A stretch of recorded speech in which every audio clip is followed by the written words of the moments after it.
नमस्कार, आप लोग का स्वागत है यूट्यूब चैनल पर। एक देहाती नाच गीत है, तो आप लोग लाइक करिए, शेयर करिए, सब्सक्राइब भी करिए, कमेंट बॉक्स में बताइए आप लोग को गाना कैसा लगा। सपोर्ट करिए, आगे उनको बढ़ाइए।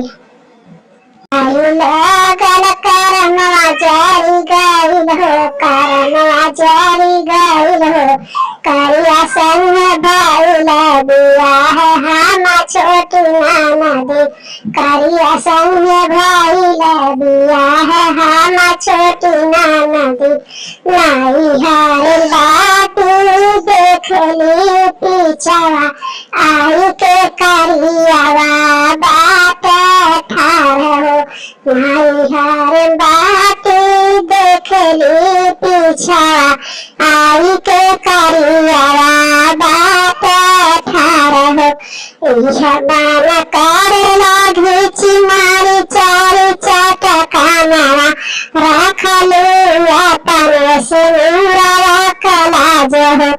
मान करेला मारी घीची चारी चटकाना, रखलू अपन सुनुरवा हमलाज हो। आगिया लगाला करना हमारी जरू के, आगिया ही लागल करना हमारी जरू के, करिया संग भइल बियाह हम छोटी ननदी, करिया संग भइल बियाह हम छोटी ननदी।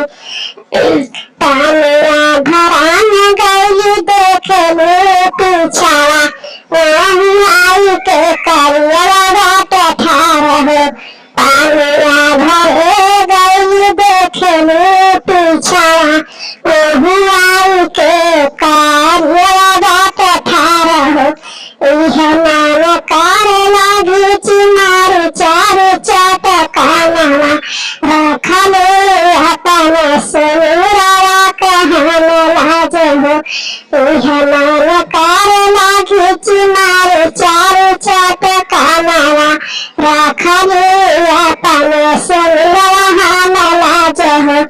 आगिया ही लागल करना जारी गइल हो, आगिया ही लागल करना जारी गइल हो, करिया संग भइल मोर बियाह छोटी ननदी, करिया संग भइल मोर बियाह छोटी ननदी।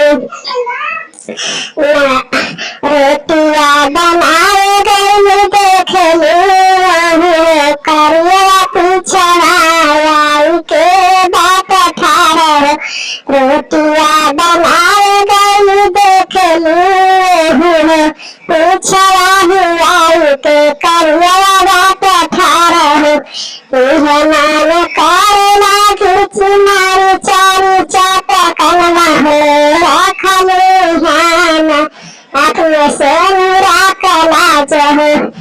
मान करेला घीची मारी चारी चटकाना हो, रखलू अपने सुनुरवा कलाज हो।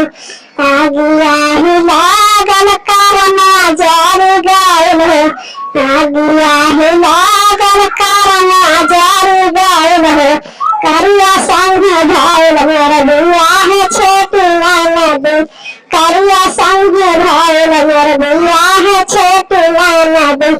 सोजिया से हम गइली जो के करिया, आई के काबा से ही बात खड़ा हो। सोजिया से गइली जो के देखे, काबा से ही आई के करिया बात ठार हो।